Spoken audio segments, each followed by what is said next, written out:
Hello, welcome to the podcast. This is Bristol Real. I'm Val. I'm Drew. And I'm Tom. And today we spoke to Dave Taylor, owner of 20th Century Flicks on Christmas Steps, which claims to be the longest continuously running video shop in the world. In addition to that, it may also be one of the largest, and we talked about how the store has been run, how it's moved from being further up in Clifton down to being on the Christmas Steps. They're kickstarted to fund that new home, so there are actually some really interesting prizes that Dave came up with, and he talks about his creative process in coming up with those too. We also talked about Pip, his human jukebox alter ego that he takes on at festivals, which he's been attending for I think about 7 years now. And then on top of that, we were also talking about how he cycled to Syria, and I think that's quite a spiritual journey for him. He gives a bit more detail on that, but enjoy the show. Yeah, and please remember to like, comment, and subscribe, as we're a new podcast, and your support will really go a long way. And if you're feeling especially generous, you can even leave us a review on iTunes. Nothing less than 5 stars, of course. But yeah, thanks for listening, and I hope you enjoy the show. Here's Dave. So today we're at 20th Century Flicks with Dave. Yeah. Thanks for joining us on the show. You're welcome. Could you tell us a little bit about the company? What is it actually 20th Century Flicks is sort of like it's a long-running video shop in Bristol. It opened slightly obscure origins in 1982 in Redland, and it was when video shops were a bit more sordid than they are now. It was all pre-cert, so there's a lot of, I don't know, they kind of got a reputation for just like people would go there and rent really disreputable movies like Driller Killer and stuff like that, before entering the mainstream. And then we were sort of 1983 onwards, we were in Clifton just next to Students' Union for about 30 years, and then I took on the company with a couple of my colleagues about 3 years ago, and we moved it to Christmas Steps about 5 months ago. Mm-hmm. But yeah, I think it's the oldest continuously running video shop in the world. We found out. Really? Oh, yeah. Wow. How was that measured, actually? Just like, you kind of like, it's sort of one of those things where someone says, oh, you must be the oldest, and then you're like, oh, and then you kind of check it out, you do a brief Google search and just Google oldest video shop in the world, and like there's about 4 or 5 people that say like we're the oldest video shop in the world, and then you look at the dates, sort of say like 85, 84. There's Boulder, I think there's one in Boulder, Colorado, which is the same year but in the winter of 82. Right. And we started in spring, so I emailed them, and they were like, well, that's pretty gutting for us, but if that's true, then yeah, you're the oldest. So there's one in Lebanon that is called, a really interesting place called Chico's, and that's in Beirut, and they've been going since the 60s, and they claim to be the oldest because they used to hire out 16mm film from the 60s and 70s on, but now they're pretty much just a record shop. They're very cool. They like sell lots of vinyl. They're really into sort of the Smiths and Led Zeppelin and stuff, and they've got this really nice sort of indie scene in Beirut covered. Yeah. So I'd be quite happily cede to them that they might be older than us. But yeah. Do you liken yourself to vinyl shops at all? Is the same sort of vibe going on in the people who are into this sort of culture? I think there's definitely some crossover, like culturally. I guess it's the same thing with comic book stores. I mean, even the fact I just said store then, I'm thinking it's like instead of a shop. So they do have this slightly indie, slackerish, sort of vibe to them. I guess when I moved to Bristol, it was right around 2000, and there was still some nice indie record shops on Park Street. So there's Imperial, there's Replay, a lot of places on Gloucester Road, and Dr. Ann Cottam, and they all had the same sort of vibe where there'd be sort of slightly stoned staff who to talk with, slightly intimidating, just because there's the sense you're going in and you're in a position of ignorance, really, because you're going in to be like, look, I don't know what to listen to now. I like this. Tell me. And it's a position of vulnerability that you start off from in a way. I guess it's the same with most places, like even bookshops, where you go in and you're looking for advice, and then after that, there's a stage you yourself can spread it to your friends, but there's always a source for that knowledge in a way. And I guess that we represent sort of an older time in a way, before the internet, where the source wasn't from serendipitous sort of trawling the internet and coming across stuff and Reddit or BuzzFeed and just like, oh, look into that, and then tell my friends about that, and then it was very much more like there was a guy that you got on with or a girl that you got on with at a bookshop who would be like, you like Kurt Vonnegut, like maybe you'll like this. And then you'd go and tell your friends. So it was, I guess we're very much still in that tradition of spreading the word by mouth rather than by the screen. Do you want to provide some more background on how you moved from further up in Clifton down to here? The Great Evacuation. Stuff, didn't you? Yeah, we did. I heard something about the prizes. Yeah. No, the prizes were quite fun. I mean, those were sort of mostly come up with at 2 a.m. As nice ideas for rewards, because basically we didn't have, and we still haven't. We've never had much money as a business, so it's all quite hand to mouth. So when the price of rent went up in Clifton, we were literally like probably 2 months we'd have to close. Because it was just like, right, we can't pay wages this week, but we can delay. But then we can't pay this bill, and they can't wait. So we were looking at sort of really quite a sad situation of having to close. Luckily, this property on Christmas Steps came up, and this is the last rent-controlled zone of Bristol. So the property is mostly owned by the council and it's leased, and this place is $7,000 a year, whereas where we were before was getting close to 20, and our turnover is probably around about sort of 60 or 70 grand. It's not very much, because we pay 4 wages off that, and so there's not a lot of wriggle room. So it became very slightly desperate situation. And moving costs a lot. Like even if you did it bare bones, you'd be looking at like $5,000 or so, because you've got to pay a lawyer to sign up a lease, and that's a bare minimum. You've got to get new insurance, let alone refitting it. And basically me and a mysterious friend of a friend called Joseph. He's a carpenter, and for some reason he gave me 3 months of his life. And basically he was out. He just left uni. He didn't really want to. He just wanted a project really to focus on, and was quite happy to sort of build, what might well be the last new video shop, in probably, I don't know if it's the world or whatever, but like the idea of building a new shop from scratch that you're going to rent videos from was quite weird. So we ended up raising just over 11 grand. Like we set ourselves a target of 10 grand to cover everything, like the legal expenses, all the materials, any labour, the tech sort of side, because we have like an inbuilt computer sort of network. And it just kicked off like massively. Like it sort of ticked along.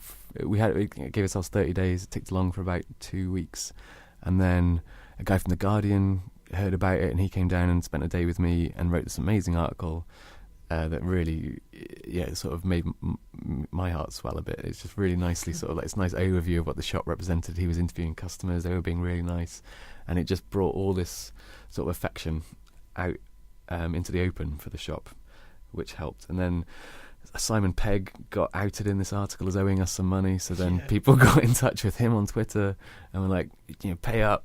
This video shop's like really up against it and they're doing this thing.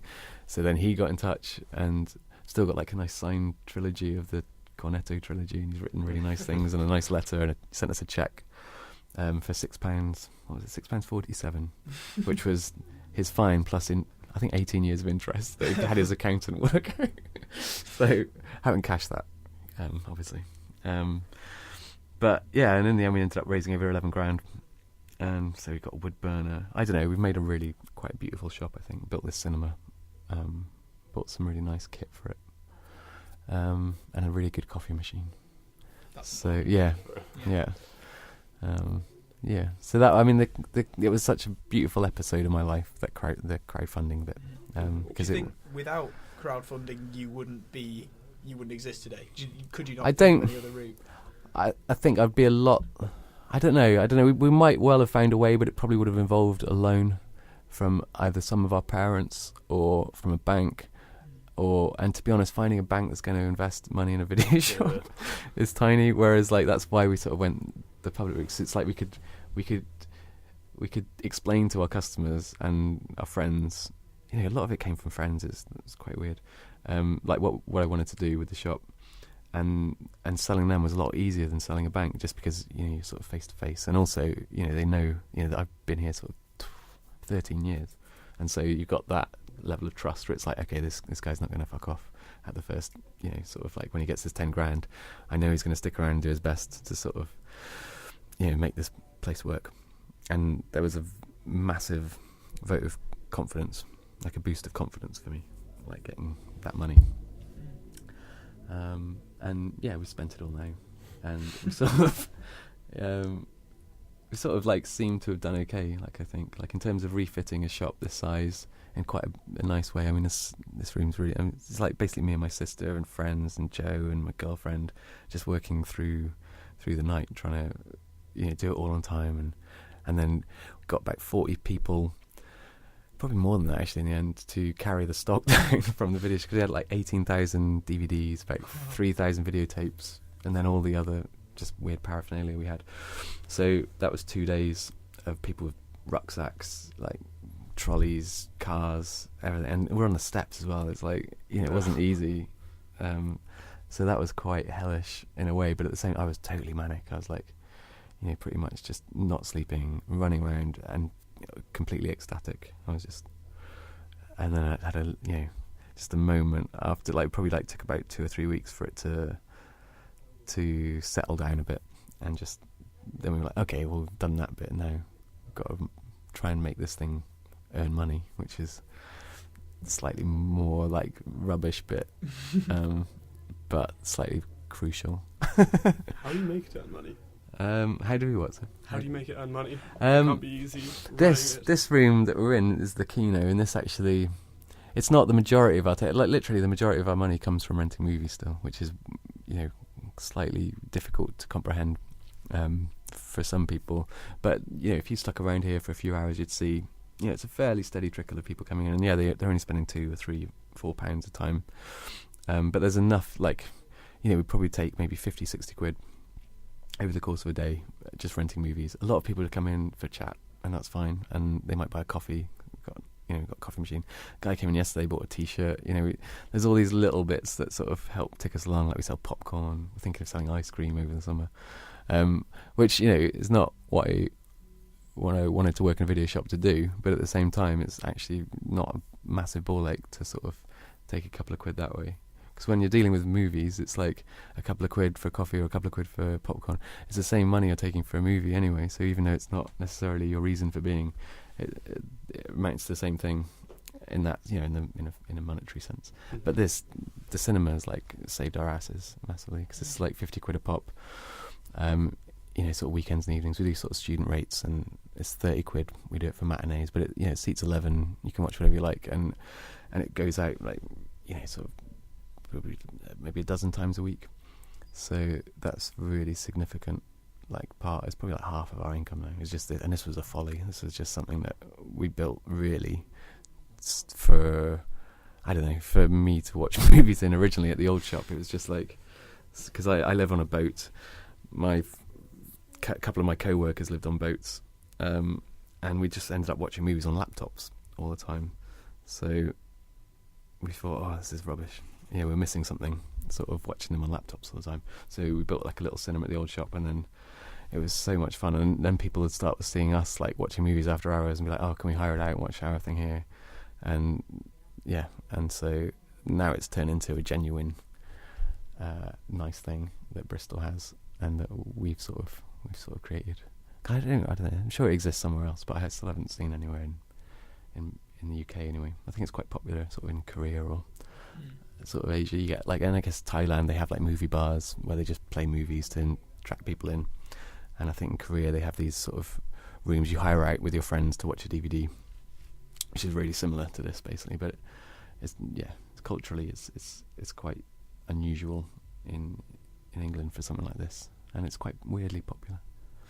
You've got a massive collection. How often is it that somebody comes in and asks for something and you don't have it? It's painful. It's probably every day, probably, or at least every couple of days. It's really, we've got like, it's the biggest collection in the UK by quite a long way. We've got like, it's nearly 19,000 movies. But every day someone will come in and be like, have you got The Night of the Iguana with Richard Burton? And be like, no, because it hasn't been released on DVD. And then I'll check, because we keep all the VHS of stuff that hasn't been released on DVD. But there'll always be something that hasn't, because the UK market's so small, and we have to be quite legitimate. So it's got to have a BBFC certificate on. It's got to be Region 2 PAL. and the US markets, NTSC, the amount of movies you can get over there are huge compared to here, and it's frustrating. But probably 99 times out of 100 we'll have the movie, or be able to like say like, oh, if we haven't got that, but we've got this Alain Delon movie. Le Samurai is a real bugbear of mine. I love that movie. It's like Jean-Pierre Melville, sort of French movie with Alain Delon. It's absolutely incredible, and never had a UK DVD release. And it's one of those films that I'd be constantly recommending, but I can't. So, but the reason Night of the Iguanas in my head is because yesterday some guy came in, wanted to rent it, and I looked it up, and it was available, but it was a second-hand DVD on Amazon for £99. And so then I went on eBay and managed to find a box set with it in that was legitimate, and it's Tennessee Williams box set, and they just put one end in Tennessee, so I managed to get it for £12. So today was a good day because that arrived today, and it's like when that guy comes back, I could be like, we have Night of the Iguana, and it came with another couple of movies we have that I like. Tennessee Williams, like it's a really nice Paul Newman one called Sweet Bird of Youth that we only had on video, and they're only available in box sets, and obviously they are available elsewhere for free, quite easily. Yeah. But that might not last forever. That sort of utopian, sort of weird piracy era might not last forever. And Netflix, Amazon Prime, they're not. They don't really give a shit about what they keep and what they get rid of. It's just done on numbers. It's like, is this worth our server space? Because that was my thinking originally. Was as soon as Netflix started taking off, it's like, well, that's it, it's game over, because they can just store an potentially infinite number of movies, or at least everything that's ever been produced, because it's just digital space, and that's almost zero cost. But what I didn't realise was how expensive it is to host that level of data and have it all readily accessible. And they don't, it's the same as Blockbuster. It's like they've got a certain amount of space. It's a lot of space, but it's not infinite, and they do rotate. So you'll notice, like, I think, what movie did they ditch? They ditched big movies like on a bi-weekly basis. It'd be like, oh, you can't watch Back to the Future now because it didn't rent enough that month, so it's off the servers, and that really frightens me, because like that's apart from torrents, that's our archive. Those are the people looking after these movies, because no one's got any money to look after the physical copy. Like, we're doing okay looking after all these DVDs, but it's difficult. There's not much money in it, and the only other place which is like acting as an archive for this stuff is, weirdly enough, is the torrent sites, and they're doing an amazing job. The stuff that people are ripping off video, like they're all putting it up there, and it's all there, and it's totally accessible to people who are confident that they're not gonna fuck up and get a virus on their computer.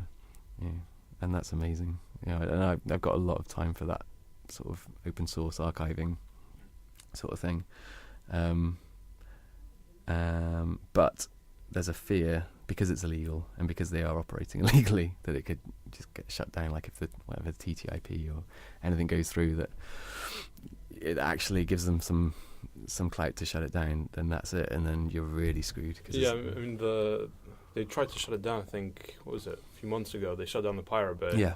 But then, because the way it works, the whole database was stored in a few megabytes. Yeah, and they just popped it up a week later. And then everywhere, like, there's millions of copies of that zip file somewhere. And it's amazing. And it is, but it won't become a mainstream behaviour, sort of down, like people who can access Pirate Bay and use sort of Tor, or sort of using proxies, whatever IP hiding stuff. They are in the minority, like, and it's not going to be mainstream, that kind of behaviour, and we're legitimate still, and the other legitimate ways of watching movies are getting pretty shit. I mean, streaming, the sound's never great. You're really limited by your bit rate, and technology's not there for a really nice sort of experience, really. That's what I sort of hold on to. It's like, no, like, I'm doing okay, like, I'm doing a good thing, because this is a legitimate thing. I use torrents. I use, I don't stream from Amazon, because I don't know, they don't really have much that I want to watch. But I do find stuff that I do want to watch on torrents that I can't get legitimately. So there is a coexisting element to this where you have to acknowledge, like, quite quickly that your rival in this instance is illegal, but really quite important. So it seems like your priority on things is not so much that the movie industry should be making money. It should be more that it's like they're culturally important artifacts that everyone should have access to at all times. Is that your motivation behind it, rather than making it legitimate and within the law? It's more about making sure that people have access to these things. I think it's difficult to know whether they because no one's. It's like the ease we have access to stuff now is so.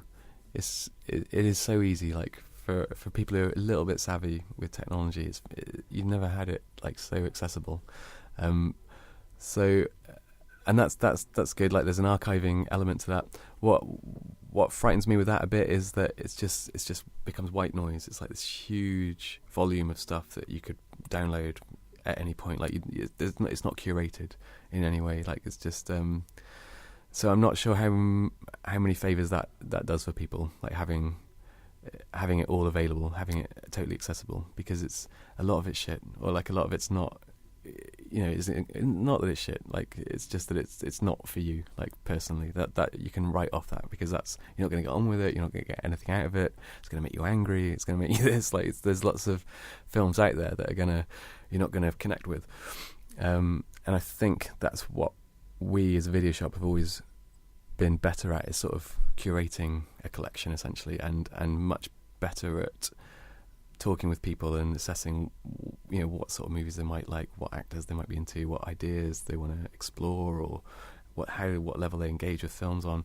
And that, I think, is slightly more important than accessibility in a way, is the targeting of it and the relevance to the audience that you make it. Because otherwise, I mean, you're going on like a Rotten Tomatoes score. If it's like 92, it's like, well, I'm going to like that, and then you might not.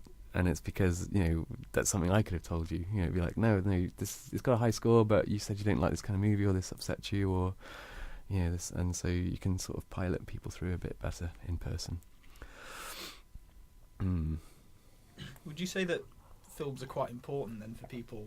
That being into films is something that everyone should kind of explore more? If people say that they don't watch films, is it something that's kind of quite emotionally important for people, you say? For me it is. I mean, it's that sort of thing, isn't it? It's like people who say I don't read books. It's like that. I just go, ooh.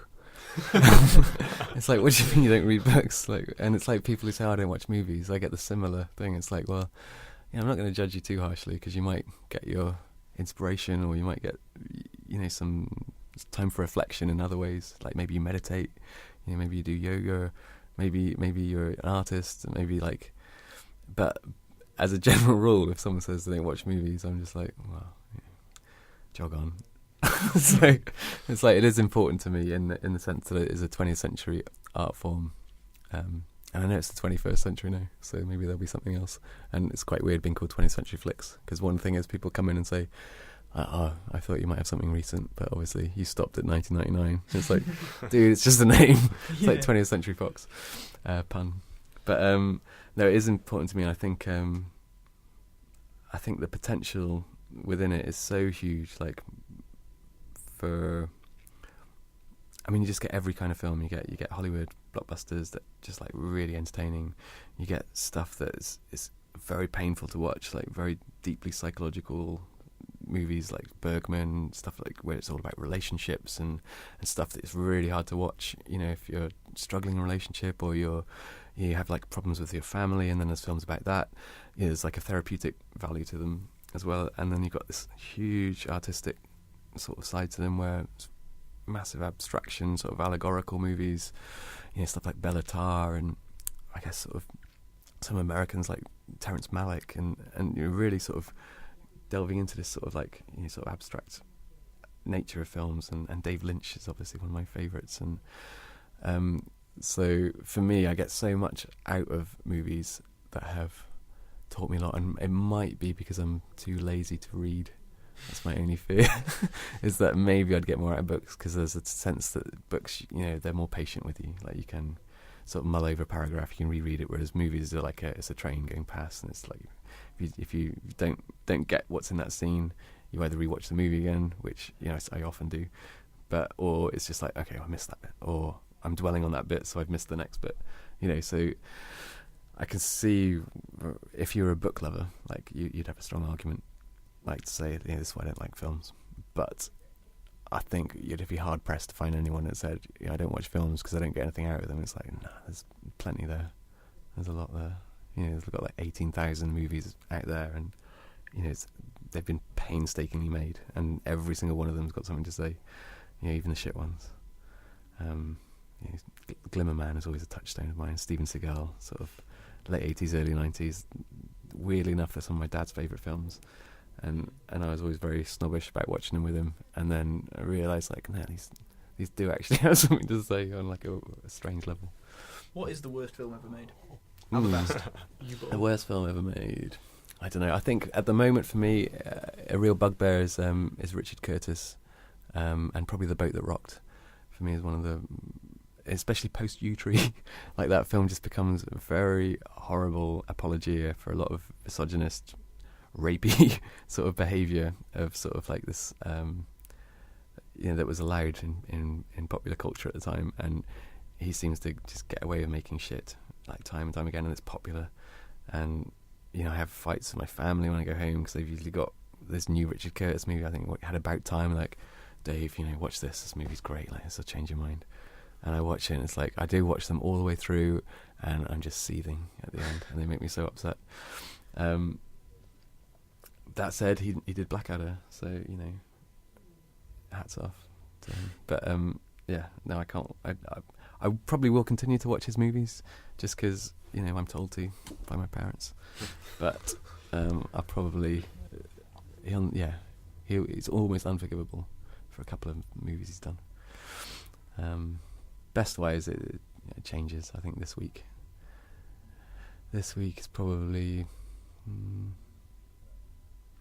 There's a film called Paper Moon that I absolutely adore, and that's got a release coming up soon on Blu-ray, and it's Peter Bogdanovich, 1973, I think, movie and it's beautiful black and white Depression era movie about this con man, this grifter, and it's a road trip. Basically, he picks up this little girl at a funeral, kind of lies to her, says he'll take her home to her mum or like a relative. I think her mum's died, and she's got to take her to an aunt, and basically brings her into this con because he realises if he uses a little girl, he's much more likely to be able to grift old ladies money selling Bibles, and it's absolutely amazing, and it's hysterical. It's very, and I think that one's keeps growing. I got another one called Breaking Away, which is a beautiful late 70s sort of American movie.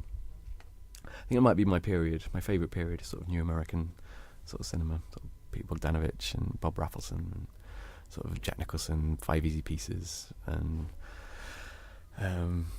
that sort of era. And then that probably explains why I like Richard Linklater and Hal Hartley, because they're sort of nice indie American, sort of slightly existential directors.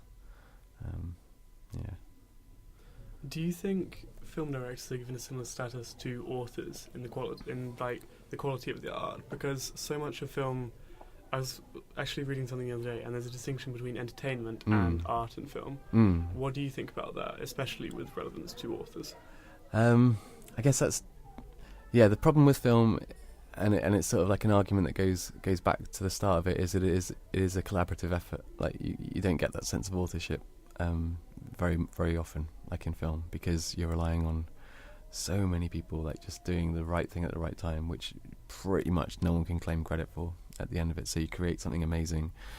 It's like we did it, the lighting guy, he nailed it, he hit the spot. The sound guy is in the perfect place. Like I framed it amazingly as the director, and this actor just hit the mark exactly at the right time, and everything came together, and we created this incredible moment that we've managed to capture on film, and that doesn't happen often. And that when it does, it's amazing. It becomes famous and iconic.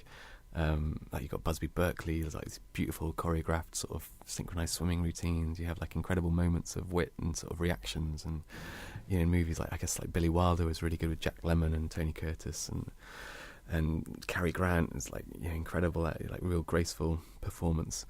But they're collaborative. Like there's a cinematographer there. There's all these things. Whereas with sort of most art, most books, it's one person's vision, and and one person's message, like one person's experience that they're trying to evoke, and hopefully that resonates with a bigger audience.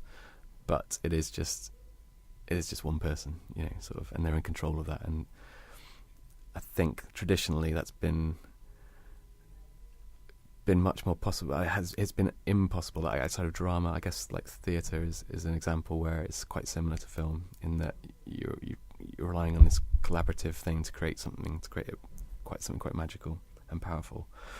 But technology sort of allowed film to come out of that in a way, whereas I guess sort of historically books and art that's the only way for someone to express themselves, is because to create anything bigger than themselves in a spectacle way just wasn't technologically possible.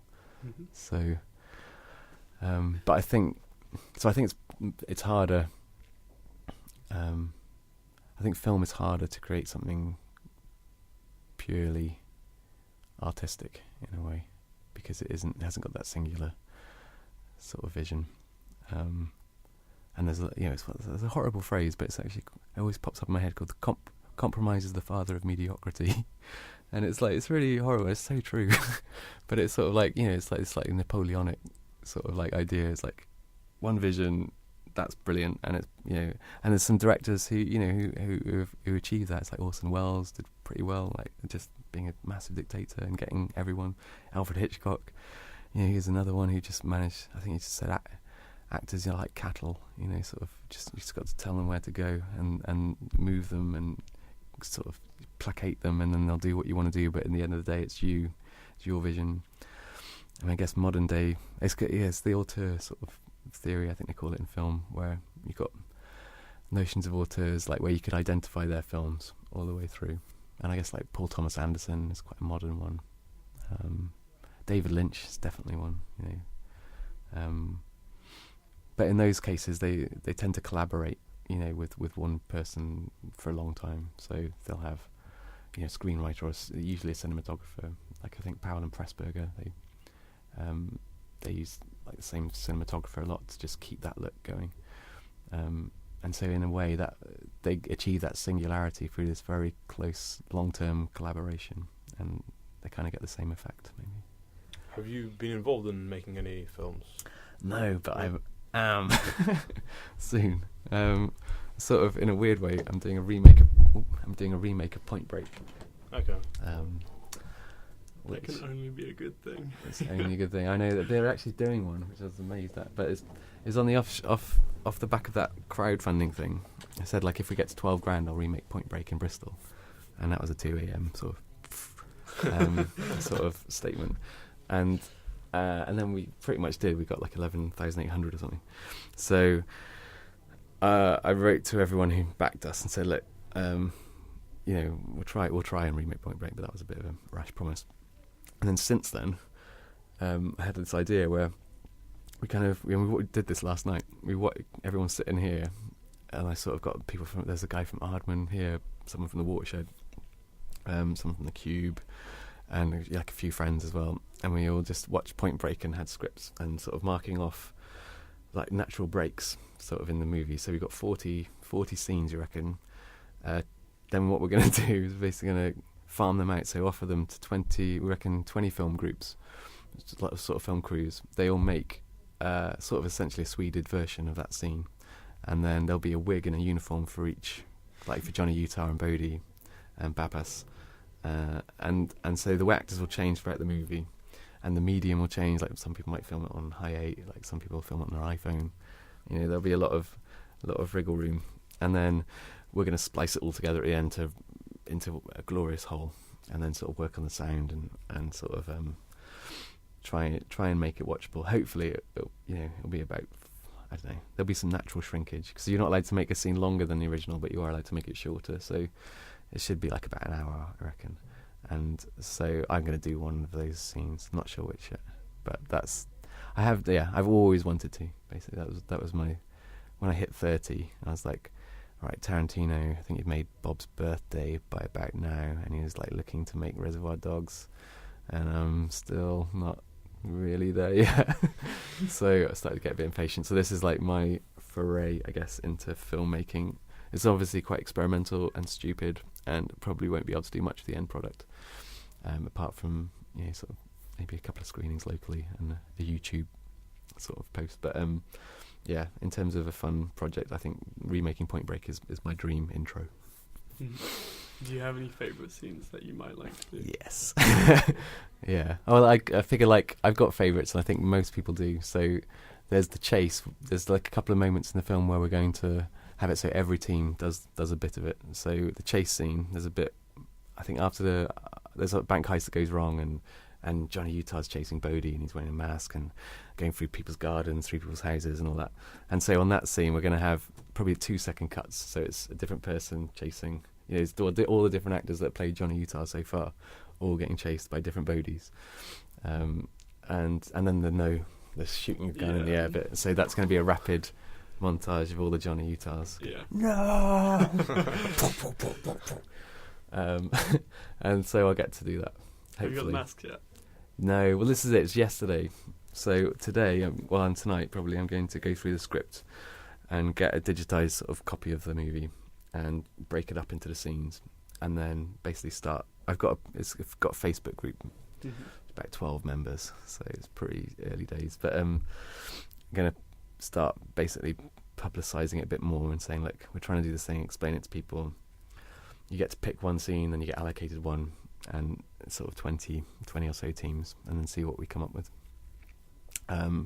So it's going to be, hopefully fun, because that's the only thing we could hope to get out of it, is experience of making something and some fun in getting to dress up and say lines from Point Break. So that's, my filmmaking experience is burgeoning. How are you? Sorry, there's one more thing on this that I absolutely must know. How do you intend to do the skydiving? The skydiving, exactly. Well, that's it. That's up to the team who picked that scene to do. We started coding them last night. So it's red for very difficult, orange for kind of doable, and blue for like it's a doddle. Like it would be like some of the panning scenes of an ocean or like stuff like that.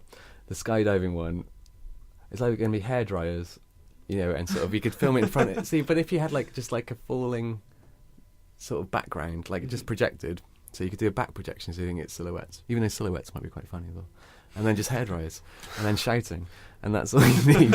So it's that level of so it will be that'll be the fun bit though, is you getting your scenes and just working out how the hell you're going to do it. Like the bank heist scenes are really quite tricky, but if you manage to convince a bank to let you pretend to do a real robbery, that would be amazing.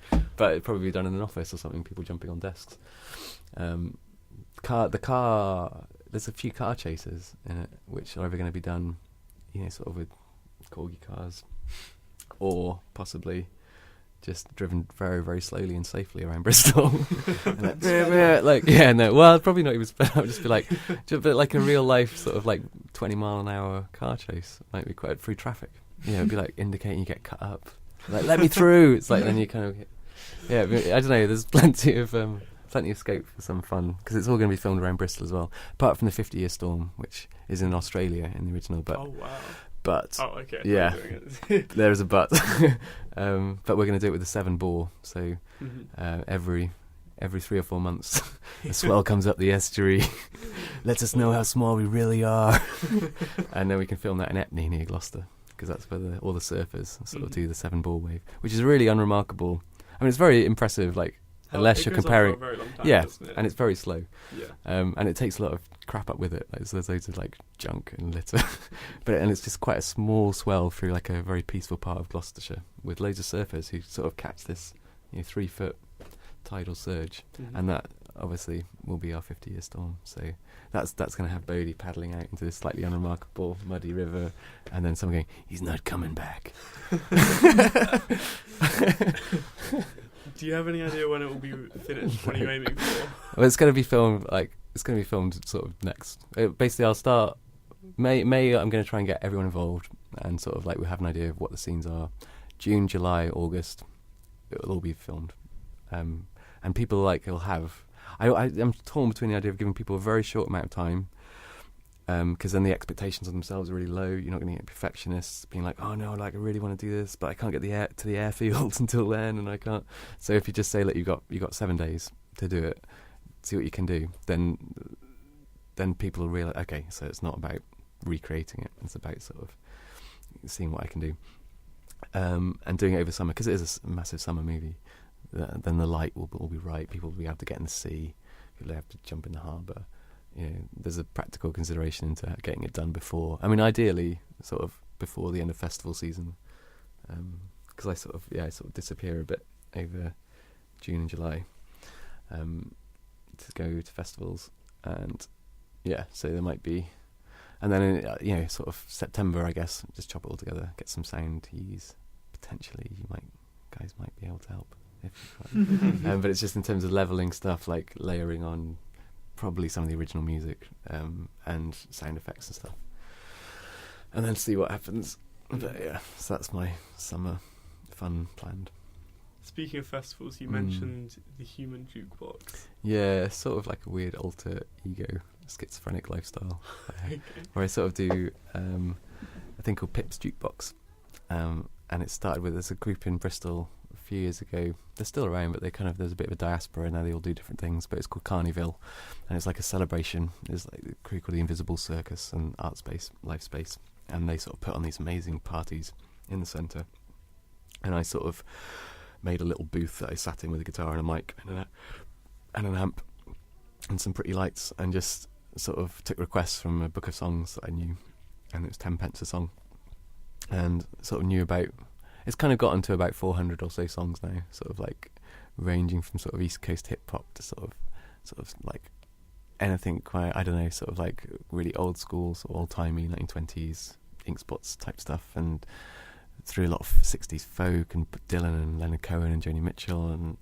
then to Cyndi Lauper and Guns N' Roses, and then sort of learning some Lana Del Rey at the moment, just like stuff, but it's all countrified, so it's all like just real plinky plonky sort of comedy. It's a comedy performance act, really, because although like I do sometimes get into it, and like I do sort of sometimes people get really, because if you're playing, like I do it sort of 4 or 5 in the morning sometimes at festivals, and if you're playing a sad song, it's a sad song no matter what, and people just get, it's just a nice thing to be doing, like around, it's totally portable and it's battery powered, so I can always wheel it up to people that I think might be tripping and just be like, do you want a song? And it's like, oh my god, that's amazing, and like no one's run away yet even though it's like oh, do you want a song? And they just like see the list and like, oh my god, you know this. So that's, I sort of get a free ticket to Glastonbury doing that, and Shambhala, and Green Man Festival I did last year, and Secret Garden Party. So it's a nice way for me to get into festivals for free, and I try and keep it separate from work, because sometimes people come in and be like, hi Pip, and then my colleague's like, who the fuck is Pip? And then it's like, Pip, do you remember us? Oh my god, like massive hug. It's like, it's because we've been doing 2 CP with them in a field like 3 months ago. And then it's like, hi, no, I'm Dave, this is my video shop job. So yeah, but that's my summer really, apart from Point Break, is festivaling it. I don't know, I keep saying it's going to be my last year, because it's quite emotionally, physically draining, because I'm 35 now, and I've been doing it for probably 7 years. So yeah, I'm always looking for a protege. So whenever I go to a festival, if someone's like, oh, I know this song, I'm like, you could be the next, you can take this on from me, kid. The kid keeps the legend alive. So yeah, I'll try and do that. Try and find a replacement this year. Do you seem to enjoy doing these somewhat unconventional jobs and hobbies and sort of things? Have you ever had a normal job? And if so, or if not, how did you get into this initially? I have had normal jobs. My first job was at Pastimes as a sales assistant, which is really like weird, sort of old gift shop. It was like, and I grew up in Shrewsbury, and that was my first Saturday job, and that was as normal as you can be, sort of standing quite politely, selling Victorian night dresses to old ladies, and then got a job at Blockbuster quite early on, and then And then, to be honest, actually, like, not really. The most normal shit job I had was working a call centre when I first moved to Bristol, and I lasted there, I think, 3 weeks, and I got sacked. Well, no, actually, I got put on probation because I figured there was this thing you could do where, without asking for authorization, you could give £5 worth of free stuff to people, and I would immediately tell them this on the phone and say, look, I don't even have to tell my supervisor, but if you just ask, say, like, can I have, I can give you £5 free flowers, £5 of this, whatever. And I, oh, thanks. And then obviously I didn't really realise they were, they're listening in the whole time. It was just totally, everyone knows that, and I didn't. And so I got hauled in and then put back in the training bay to sort of like be like, this is the script. And then I quit like quite quickly. And then, amazingly enough, found this job pretty much the week afterwards, when it was a really sought after place to work. And I'd just moved to Bristol, and a friend of mine knew someone who worked there who was leaving, and I just went up on the right day. Basically, it was very lucky because I wasn't very good at interviews, and they just really needed someone, and I wasn't an asshole, and so they just said, like, okay, like, you can work here for like part time, and I was like, and the pay at the time was amazing. Like, it was like sort of £8 or £9 an hour, then £12 at weekends, and that. To be honest, if I could be frank, I've never been as paid as little as this. I'm on like about £5 an hour. Yeah. Get £200 a week, do 40 hours, and it's the best job I've ever had. Like it's and I live on a boat. I don't really spend a lot of money, so I mean, obviously, I probably couldn't sustain this forever if I wanted anything else in life. But it seems to be all right at the moment, and yeah. I wouldn't really consider a different job at this stage. Although I am still, it's like 15 years into my working life, really, so I've still got, what's that, a third of the way through, so I could just switch it. I did work in TV for about off and on for about 3 years. Ended up working at River Cottage, and then basically being a fixer and a runner with Hugh Fernley Whittingstall, sort of laying lobster pots in Lyme Regis for a while, and it was harvesting nettles, and just was a really fun job, really, really weird. And then it just became like, I wasn't allowed to do that. They said, like, well, you've been doing it for 3 seasons now, so you should start doing tape logging or camera assisting. And so the more I started getting involved with the production side, the more I realised pretty much 80% of TV is just building people's expectations up so that they help you, and then phoning them up and saying, sorry, that's not in the show, and that started happening more and more, and I hated that. Like, you just spend days with people, and I'm quite, sort of affable, sort of like I wasn't playing people. I didn't really understand how exploitative it was. Even a show like that, where it's quite, it's really grassroots, really small crew, really pleasant, small thing. But even in that environment, you were still letting down people, and still slightly exploitative in the sense that it's like, I work for River Cottage, and everyone's like, oh, River Cottage, that's really nice. Like, can we be involved? And they think they're going to get massive promotion from their business or something, and then it's like, oh, Dave, can you give them a call because they're not on the show? And it's like, and in the end, I just I just didn't go back one season, and then ended up getting my old job back here, and yeah, it's been amazing. Have you ever wondered if you wanted to be an archive or have support like that? Because you said you got 18,000 films. Yeah. And nobody else. No, it would be really, really nice, and I don't know how to go about that. I thought about writing the library an email, or the council, or someone but to be honest, we're doing okay at the moment to not have to, and it's almost like, I guess, like sort of business, in a business sense, I'm sort of see us as much more like something like the Cube, which is totally independent, is self-financed and run by volunteers, and the people that work here, we get paid, but it's little enough to. There's a huge voluntary aspect to it, because if I was getting paid like, say, a living wage or like minimum wage, then I'd be probably getting 20 hours a week, and I'm putting in probably 45 hours a week. So, and that's the only way this place can run, because it can't afford to put out more than that.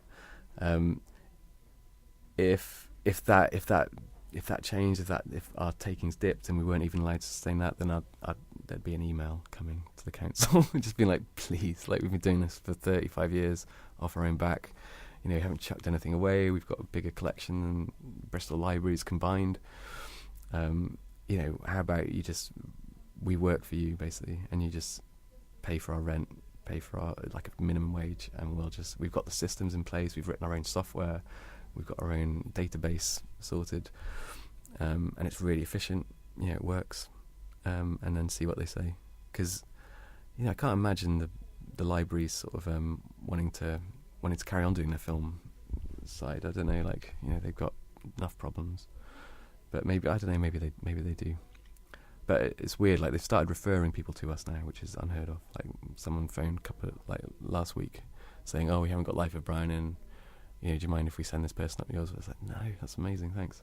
And now apparently on most film things on the library system is like just phone 20th Century Flicks or pass them on, because we're not expensive. It's like a similar price, it's about $2.50 a week for a movie, so it's similar-ish.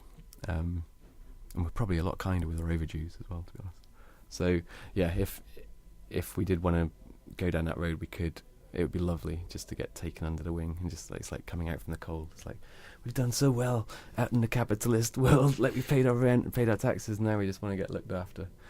And this is what we can do, and we're not, we care. Like we're not going to rip anyone off. So yeah, that would be potentially a really nice thing to do. No, unless you've got any more questions, you can ask the last two. Well, I'm thinking about the future of the business as well. Like, if that's a bit of a kind of worst case, not necessarily worst case, it could be good. But do you have any big ambitions for the company that may or may not be reasonable? Yeah, I have like a fiendish plan which involves becoming a streaming service, which I'm sort of working with two tech guys and have been. Like, it's so funny. Like they're both doing it for free, so it's taken 3 years of conversation and working out like how that would work. We're creating our own database from scratch again, sort of using like open source stuff, because at the moment we're running this slightly antiquated database that the old owner paid an absolute fortune for about probably 20 years ago. Almost bankrupted the company. Probably cost like nearly 150 grand for this internal system that we literally use to catalogue movies, and like it's got membership sort of system on there.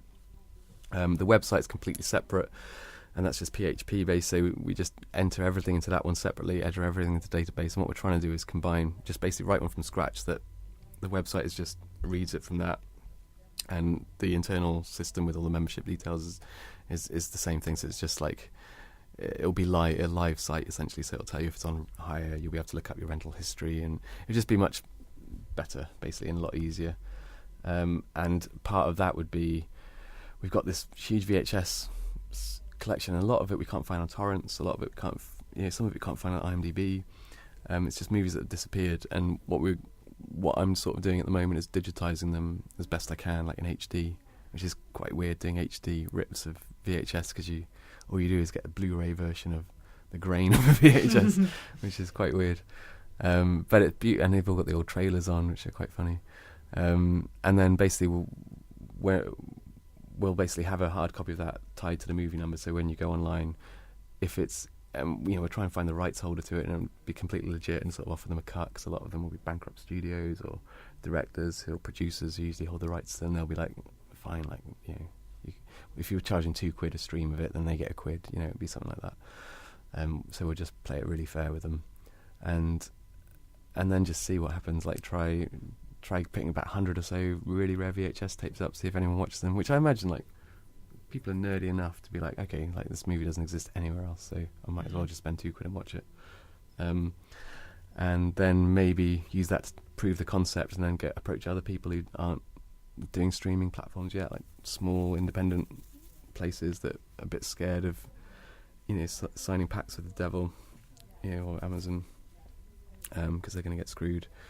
And sort of we offer them like sort of 50-50, and just like as an experiment, just say, that's what we're trying to do, and then have like this quite niche curated sort of streaming site which isn't constantly rolling. It's like it's like this whole shop is basically, once we've bought it once, we replace it. If it gets bust, we buy it again, even if it hasn't rented in 10 years, we'll buy it again, just because that's how this collection's grown, is like curating and replacing and maintaining it.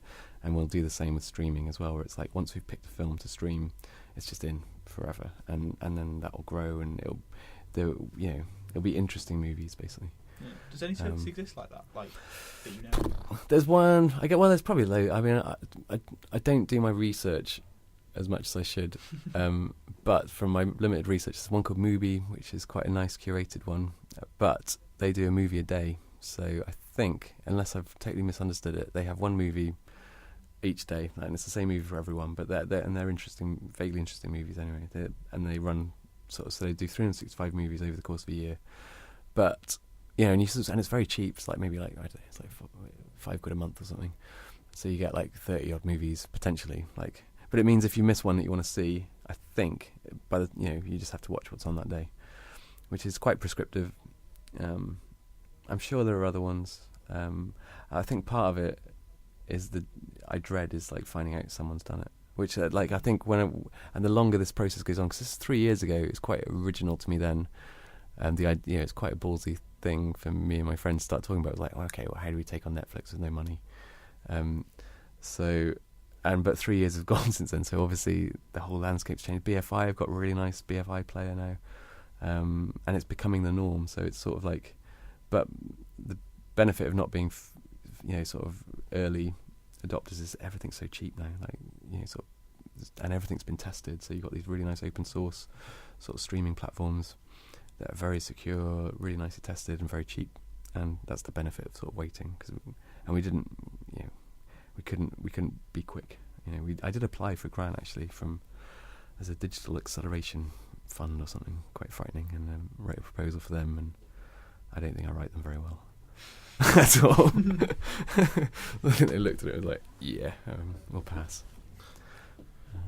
So we have you want to go again? Sorry, one more thing. One more. Tom, you mentioned that someone cycled to Syria. Someone cycled to Syria? Yeah, that was me. Yeah, see? How can we go through this without talking about that? How did you find out about that? That's nuts. Syria. It was on an article somewhere. Really? Oh no, maybe in the Guardian one. Yeah, that was okay. like a passing comment. Yeah, no, I did. I sort of that was on my break from the video shop. It's actually it's a relationship, very long relationship that I've been in, and it just kept sort of breaking. And then I think that was the time it really sort of was like, okay, that's over. And so I quit my job, and I sort of ironically say, oh, it's over. I mean, I ended up getting back together again, but it was because this girl A, she went to India, and I was supposed to meet her there, and then ended up thinking I was in love with someone else, and then it all went south. So I ended up quitting my job at the video shop and getting a really nice bicycle and a tent and a little guitar. I cycled to France because I thought I'll have a nice holiday, and then ended up going to Italy, and then to Corsica, and then ended up in Greece and Turkey. And it's it's so easy travelling far on a bike when you very little money. Like I was wild camping, and I didn't have any. Time is the only luxury that I really don't have now, which allows you to do stuff like that, because it's I just fresh from the festival as well, so it's pretty much a detox involved, and sort of getting fit, and I did all that on the road. It's so easy, and it's just that sort of doing, say, 50 miles a day or 30 miles a day in a month. You've done like 1,000 miles, and it was just like bits like that. Ended up getting to Syria over about 4 months. And I sort of was, I guess, subconsciously cycling to go and meet up with this girl. But by the time I got to India, I flew from Syria to India because I couldn't get any visas, so I thought, I'll cheat and get this plane to south of India and I'll cycle up to meet her. Landed in India, hadn't got a visa, got arrested and then deported, and then they flew me to Kuwait. And then they said I could get a visa there. Then they said I couldn't, so they ended up flying me to Heathrow. And then I was back in 24 hours in Heathrow. And horribly enough, her dad died that day. And so she ended up flying to England in a similar sort of shell-shocked state. And we ended up meeting the day after her dad's funeral in North Yorkshire. And I was just still shell-shocked, because I'd done this huge adventure. I wasn't really expecting to come home for a long time. And she would come back equally, totally shocked. And then it didn't. It just then life just went on. She went back there. I stayed in England, got a job with the River Cottage, and then that was the Syria trip. It was sort of looking back, it's easy to see it now as a bit of a watershed moment in my life, because it was that was the end of this relationship. It's sort of the end of my 20s, really. It was the end of this slightly hedonistic lifestyle. And then coming back, I was like, right, didn't take straight away. Like, I had a bit of a wild time for the first year I was back as well. But then this sort of became very much my passion. And I sort of,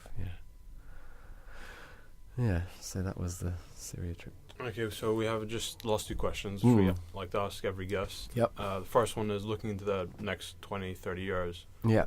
What are you most excited for? Personally, globally? Personally. World of film? I don't know. I am looking forward to some kind of social revolution at some point. I hope that's not too far away. I think I do sort of get engaged with politics and then disengage, and I have done my whole life, just like banging your head against the wall. Then you're like, no, Harry, how is that wall going to fall if I don't keep banging my head against it?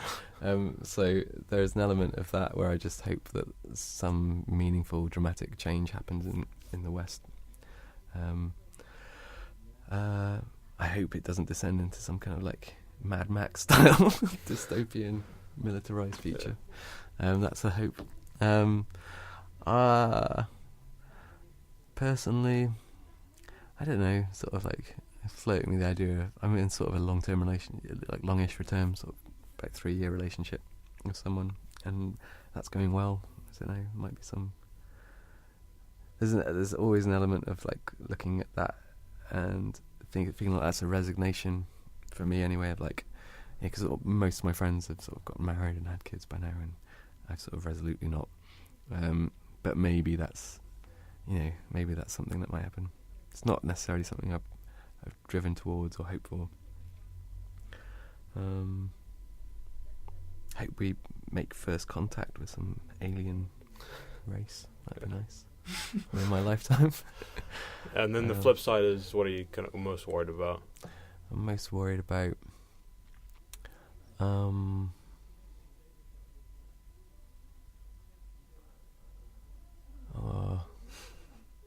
most dreaded about, I guess, like, losing energy or drive or ideology, or basically just becoming sort of like slightly, sort of mashed potato of a person. Like, you see it happen with everyone, and you can. There is a certain amount of energy and passion that you can feel. You fight harder and harder to maintain in your life.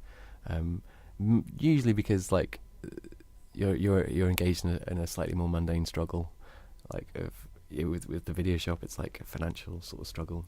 In relationship, it's like sort of like maintaining this closeness and passion for each other. And there's all these like mundane struggles that sap you a bit, and it's difficult to get excited about sort of things generally that aren't part of that struggle. But I try to, like this Point Break thing is a tiny example, I guess, of like having an idea and thinking like, it'd be very easy to be like, oh, that would be a nice idea. Wouldn't it be funny if someone did that? And then be like, no, I can do that. I got the time, and so just maintaining that level of interest in life is important to me. So my fear would be that becomes so hard that it just doesn't. You just end up sort of engaged in this sort of mundane struggle I'm speaking about, and that's your life then, and that would be my greatest fear. Thanks for asking me what my greatest fear is. like 4:00 on a Wednesday. Well, it used to be infinity, to be honest. I mean, in terms of like abstract fears, the notion of infinity and eternity traditionally have just terrified me, and still do, as a concept. Just in terms of my own existence, it's like, okay, so those concepts exist, and that's inevitable, as is my death. I think it's fairly standard, like fear. To be honest, it's quite a human fear. Yeah. But when you actually really start to think about it, it's fucking terrifying.